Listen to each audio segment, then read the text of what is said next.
ছয়। এই সংখ্যাগুলোকে আমরা যদি একটা গুণ প্রক্রিয়া মানে গুণনীয়ক নির্ণয় করি, তাহলে সেটা কি করব?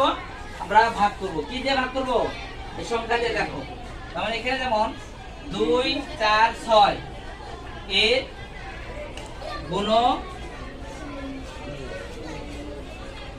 গুণনীয়ক ও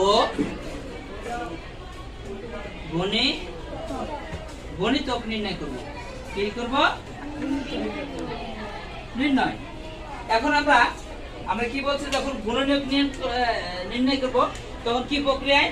ভাগ প্রক্রিয়ায়। কি প্রক্রিয়ায় বলো তো? ভাগ প্রক্রিয়ায়। ভাগ প্রক্রিয়া না, আমরা এইভাবে করতে পারি, যেমন এটা, তাই না? তাহলে দেখো 2 4 এবং 6, 2 4 এবং 6 এই সংখ্যাগুলোর মধ্যে আমরা যখন ভাগ প্রক্রিয়ায় গুণনীয়ক নির্ণয় করব